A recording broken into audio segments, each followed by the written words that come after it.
Hi folks, this is All the Fruit, and in a little two-part series I want to show to you the difference between traditional fruit cultivation in Germany and in Europe in general and industrialized fruit cultivation. For the first part, for the traditional fruit cultivation, we are here on my farm in Heidelberg, Germany. This sign here, Naturdenkmal, says Natural Monument. Well, natural monuments in Germany are much smaller than the similarly named national monuments in the US. In the US, a national monument is a giant nature conservation area, usually hundreds of square miles. In Germany, a natural monument is either a single creation of nature, like an old tree or a nice rock or a spring, or a very small nature reserve. So this is the nature reserve Steinberg in Heidelberg, and I've been cultivating a large part of it for almost 15 years now. I think for 14 years. Well, as you can see, lots of flowers, especially Majoran. This is Origanum vulgare, the Majoran which is common in the temperate climates throughout Europe. And yeah, a ton of insects. Well, on most plots nowadays in early July, there are very few flowers, so the insects are basically being starved for nectar. They are going into the cities, and a lot of them are starving while flying between different hybrids and infertile flowers of ornamental plants which don't have nectar and or pollen. And so yeah, I'm trying to leave the flowers here as long as possible, because I have some rare species of flowers and because the more common species of flowers are very important for the insects. Basically, I cut weeds and brambles and stuff like those here 3 times a year, but the parts without weeds and brambles and with a lot of flowers, I cut them just once in autumn. And yeah, everybody is complaining that we are running out of insects and especially of bees here, but as you can see, my flowers are loaded with bees. Those are honey bees and also wild bees, but there are tons of them. There are dozens on every plant. Well, the fruit trees are quite old. Actually, I haven't planted a single fruit tree on this slope. I've planted some on the opposite slope, which has a lot less flowers because geology at exposition is very different. Here I haven't planted anything. I've just preserved what was left from previous owners and users. And as you can see, a lot of old crippled trees, a lot of dead trees. I left this one for the nice ivy growing on it and also for the raptors to sit on it. I left this one. Sometime I will have to cut the branches, but I'll leave the stem again for the raptors to sit on it. There are areas without any fruit trees where they died years ago. There are areas where the fruit trees are still quite dense. Here my green gages or reneclodes. For many years this tree didn't have a single fruit, and then it started having like 5 or 6 fruits, but this year it's loaded with hundreds of fruits.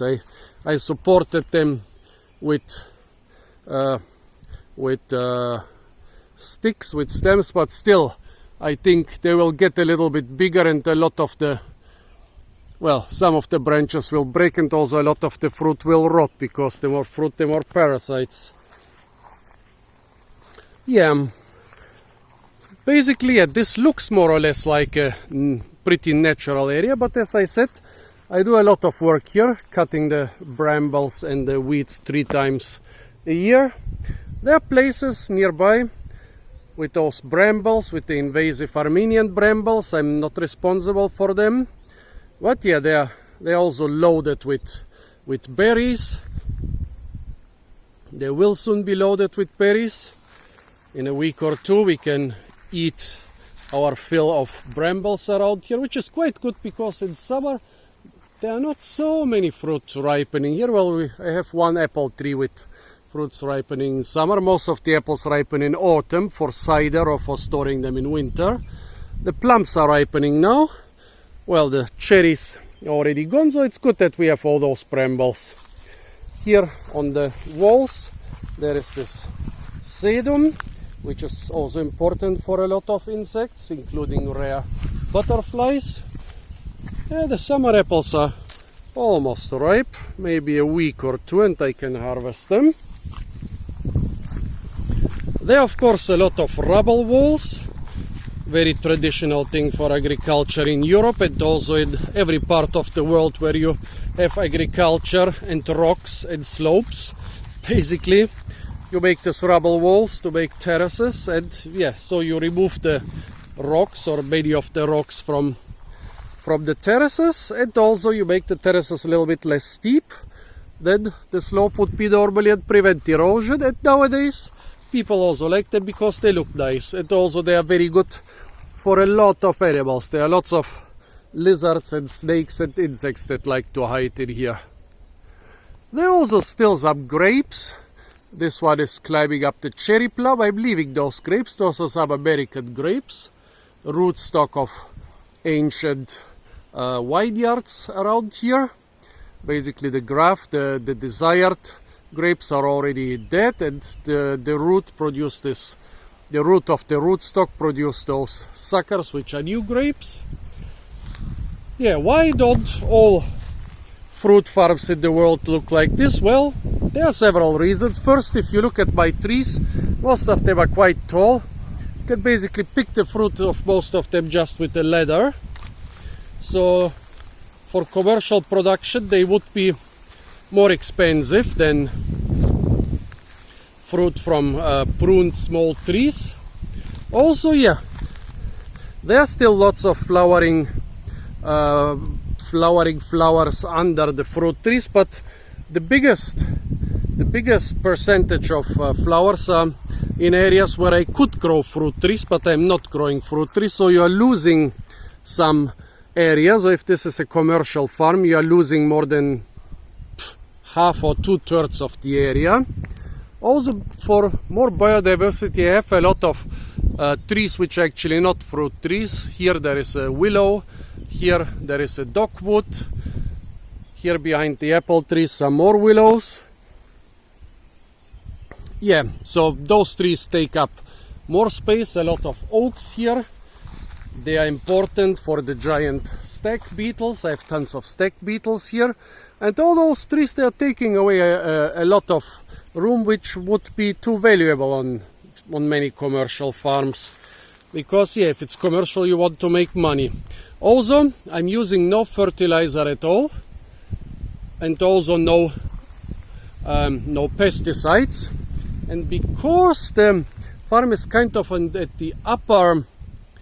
the upper limit of really successful agriculture, you can see that like 50 meters above the farm the forests are starting. Because of that, the climate here is not good for fruit every year.